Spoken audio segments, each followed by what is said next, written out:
بسم اللہ الرحمن الرحیم۔ السلام علیکم عزیز طلبہ، یہ آپ لوگوں کے ساتھ میں آج حصہ غزل کو سٹارٹ کرنے والی ہوں۔ حصہ نظم کے تقریباً آپ کی ساری نظمیں مکمل ہو چکی ہیں، ایک دو نظموں کے علاوہ وہ بھی انشاءاللہ میں جلد ان کو بھی لیکچرز جو ہے وہ بنا کے آپ لوگوں کو دوں گی۔ لیکن بیٹا آج ہم جو نظم ہے ہماری، پتا پتا بوٹا بوٹا حال ہمارا جانے ہے، جانے نہ جانے گل ہی نہ جانے باغ تو سارا جانے ہے، یہ میر تقی میر کی غزل ہے۔ اور یہ فرسٹ ایئر کی غزل نمبر 1 ہے۔ یہ اساتذہ کرام کے لیے بھی ہے کہ اپنے بچوں کو جب ہم پڑھاتے ہیں، جیسے آج کل ایسلو بیس آ گیا، سرگرمی ایکٹیویٹیز اور سارا کچھ، تو ہم ان کو کس انداز میں لے کے چلتے ہیں، کیونکہ کچھ اساتذہ کرام جو ہیں وہ بھی میں نے دیکھا ہے کہ وہ پریشان حال ہے کہ سرگرمی یا ایکٹیویٹی کیسی کروائی جا سکتی ہے، اس میں کوئی شک نہیں ہے، آپ کروا سکتے ہیں۔ اور بچوں کو یہ اہم میں ٹپس دینا چاہوں گی سب سے پہلے کہ آپ لوگ کس طرح سے تشریح کریں گے اور کیا کیا چیزیں ضروری ہیں۔ تو سب سے پہلے تعارف شاعر کی اہمیت جو ہے نا، اس کے حوالے سے میں بات کروں گی، اور اس کو ہم کہاں پہ ایڈ کریں گے، کیسے کریں گے، کیا ہو سکتا ہے، بچوں کو کیسے پڑھا سکتے ہیں۔ یہ دیکھیں کہ سب سے پہلے میر تقی میر، الٹی ہو گئی سب تدبیریں، کچھ نہ دوا نے کام کیا، دیکھا اس بیمار یہ دل نے آخر کام تمام کیا۔ اب آپ دیکھیں کہ جب ہم تعارف شاعر پہ جاتے ہیں تو سب سے پہلے ہمیں بچوں کو بتانا ہے کہ اہم نکات برائے تعارف شاعر کے انسٹرکشنز ہیں اساتذہ کے لیے کہ وہ بچوں سے کیا کہیں گے۔ One student should stand up and read the next 5 slides in loud voice while rest of class should listen carefully۔ آپ انسٹرکشنز دے سکتے ہیں طلبہ کو، اور اس کے بعد آپ دیکھیں کہ جب بھی کسی بھی غزل یا نظم کی تشریح کی جا رہی ہو تو اس میں سب سے پہلے کوشش کرنی چاہیے کہ اگر آپ کو معلوم ہے تو شاعر کا تعارف لکھیں۔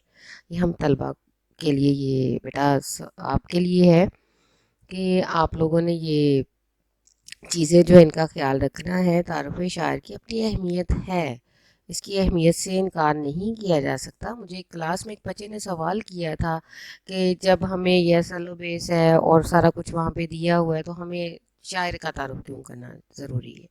بیٹا شاعر کے تعارف کو جب آپ پڑھتے ہو یا اس کے بارے میں جب آپ جان لیتے ہو، اس وقت تک آپ کسی بھی فن پارے کے اوپر کچھ بھی نہیں لکھ سکتے صحیح انداز میں، جب تک اس شاعر کے بارے میں آپ مکمل طور پر نہیں جان لیتے۔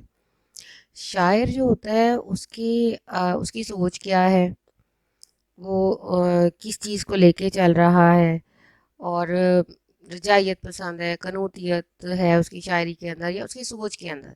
کیونکہ سوچ جو ہوتی ہے، عکاسی اصل میں یہ شاعری ہے، تحریر ہے، کوئی بھی چیز ہے، یہ اصل میں انسان کے اندر جو چل رہا ہے اس کی عکاسی کرتی ہے۔ تو وہ ہمیں جاننا بہت ضروری ہے ہمارے لیے، کسی بھی شاعر کا تعارف لکھنے سے پہلے بھی، اور تشریح وغیرہ کرتے ہوئے اس کے بارے میں کویسچننگ جو بھی آئے، کم از کم جب آپ لوگوں کو یہ پتہ چل جائے گا، جیسے فرض کریں میں ایک مثال دیتی ہوں، جب رجائیت کی بات آتی ہے تو جب ہمیں پتہ ہے کہ علامہ اقبال کیا کہتے ہیں، نہیں نا امید اقبال اپنی کشتے ویراں سے، ذرا نم ہو تو یہ مٹی پڑی زرخیز ہے ساکی۔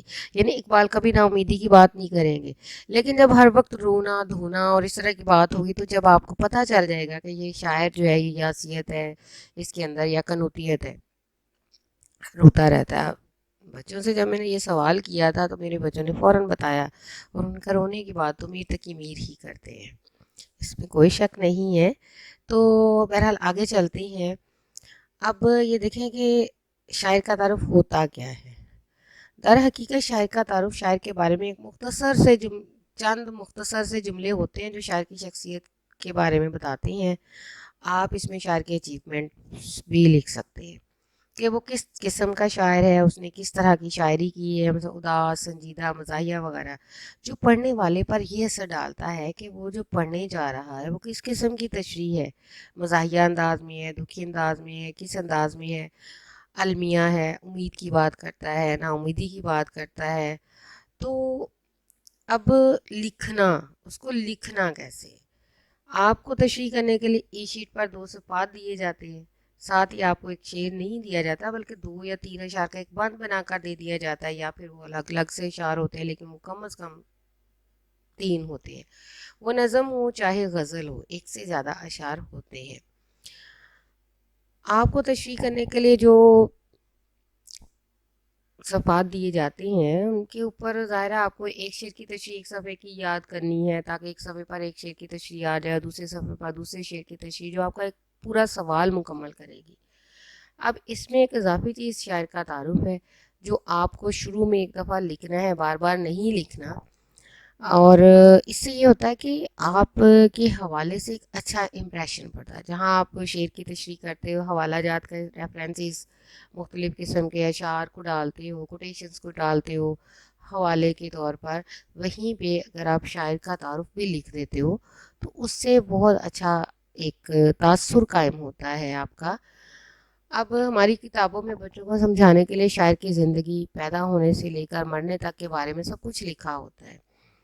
آپ کو یہ سب کچھ صرف پڑھنا ہے، نہ کہ اپنے امتحانات میں تشریح کے دوران لکھنا ہے۔ تو اس کے لیے صرف آپ نے چند جملے لکھنے ہیں جو کہ درجہ ذیل ہیں۔ اس میں بیٹا آپ ان کی شخصیت کے بارے میں جب آپ لکھ رہے ہو نا، تو زیادہ سے زیادہ شعری محاسن جو انہوں نے استعمال کیے ہیں، اور وہ اچھا لکھ رہے ہیں یا برا لکھ رہے ہیں، یا کوئی امپورٹنٹ ان کی کوالٹیز جو بھی آپ کو یاد رہ جائیں، خوبیاں، کلام کی خوبیاں بتا دیں۔ فرض کریں کہ کوئی شاعر جو ہے وہ زیادہ تر اس کا نظم کا شاعر ہے، تو اس کی کیا ویلیو ہے، یا آپ بتا سکتے ہیں کہ اس کی شاعری کے اندر کیا رجحان چل رہا ہے۔ تھوڑا سا 1 سے 2 لائنیں بھی اگر آپ لکھ دیتے ہو نا، تو بیٹا آپ کے نمبروں پہ، میرے پوائنٹ آف ویو سے یہ آپ کے لیے بہت اہم ہے کہ آپ اس میں لازمی لکھیں۔ آپ کا امپریشن، تاثر آپ کا بہت اچھا پڑتا ہے، جس سے آپ کے نمبر دینے میں بھی آسانی رہتی ہے، نمبر دینے والے کو، اور لینے میں بھی آسانی رہتی ہے۔ آپ بھی اچھے نمبر لے سکتے ہو، تو یہ ضروری ہے آپ لکھیں۔ اساتذہ اکرام بھی اپنے بچوں کو بتائیں کہ یہ چیزیں جو ہیں وہ بہت ضروری ہیں، ان کو آپ نے ڈالنا کہاں پہ ہے، کس انداز میں لکھنا ہے، کتنا لکھنا ہے، کتنا آپ کو تھوڑا لکھنا ہے، زیادہ لکھنا ہے، کم لکھنا ہے۔ یہ نہیں ہے کہ پوری تشریح کے اندر آپ شاعر کا تعارف ہی لکھ دیں، نو، آپ نے وہ تھوڑا سا بیٹا جتنا یہ آپ کو نظر آ رہا ہے اسکرین پہ، تھوڑا سا لکھے، لیکن ضروری ہیں یہ والی چیزیں۔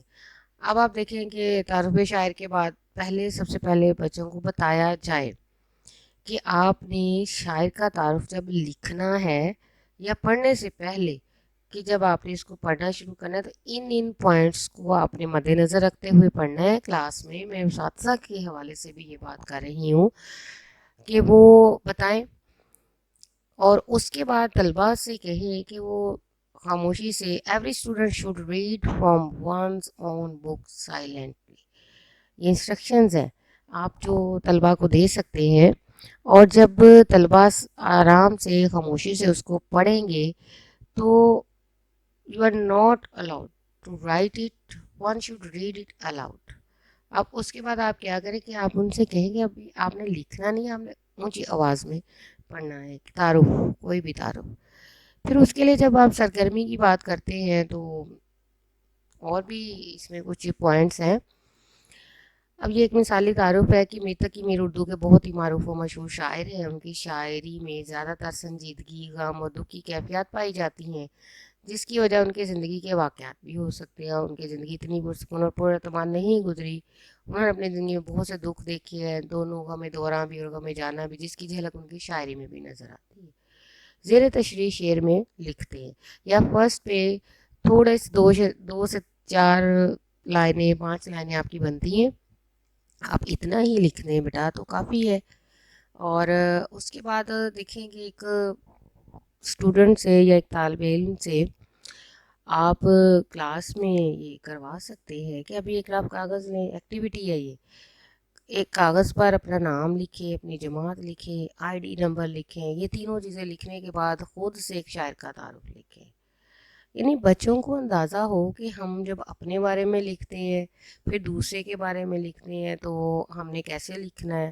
یہ سرگرمیاں وہاں پہ کروا سکتے ہیں تعارف شاعر کے لیے، اور 2 سے 3 منٹ بعد یہ صفحہ میڈم کو جمع کروائیں۔ تو یہ میں نے اساتذہ اکرام کے لیے بھی یہ میں بات کر رہی ہوں. جب اساتذہ اکرام یہ کہتے ہیں کہ کیسے، یہ میں نے کچھ اپنے اساتذہ اکرام سے یہ بات بھی میرے سامنے آئی کہ سرگرمی کی بیس پہ ہم کیا کیا سرگرمیاں کروا سکتے ہیں طلباء سے. تو ہر ٹاپک کے حوالے سے سرگرمی کیسے ہو سکتی ہے، ہو سکتی ہے. یہ بہت اچھا طریقہ کار ہے، اور مجھے جو ہے یہ ایکٹیویٹی بیس لرننگ جو ہے بہت پسند ہے، اور الحمدللہ میں ڈیلی بیس پہ اپنی کلاس میں یہ کرواتی بھی ہوں. تو آپ لوگوں سے، اساتذہ اکرام سے بھی میری یہ گزارش ہے کہ آپ لوگ بھی ایسا کریں، اور طلباء کو کم از کم ان کی اندر اردو کے حوالے سے دلچسپی پیدا کریں. یہ بہت ضروری ہے. آپ لوگ، امید ہے کہ طلباء کو بھی، اساتذہ کو بھی سمجھ آ گئی ہوگی کہ ہم نے کیسے تعارف شاعر بچوں کو بتانا ہے، کروانا ہے، ان سے تیار کیسے کروانا ہے، اور اس کے لیے ہم کیا ایکٹیویٹی کروا سکتے ہیں. اور اسی طریقے سے طلباء کو بھی سمجھ آ گئی ہوگی کہ ہم نے کتنا تعارف ہم لکھ سکتے ہیں زیادہ سے زیادہ تشریح کے اندر، یا کوئی کویشچن آ سکتا ہے تو اس میں کیسے ہم، اس کی اہمیت کیا ہے تعارف کی. اور امید کرتی ہوں کہ یہ ساری باتیں آپ لوگوں کو فائدہ دیں گی تشریح کرتے ہوئے یا کسی بھی کویشچن کا جواب لکھتے ہوئے. امتحانی نقطہ نظر سے آپ کو یہ ساری چیزیں جو ہے، یہ ٹپس ہیں بیٹا، آپ لوگوں کے لیے بھی، اساتذہ اکرام کے لیے بھی. اور اللہ پاک سب کو جو ہے خوش رکھے. آمین ثم آمین. شکریہ.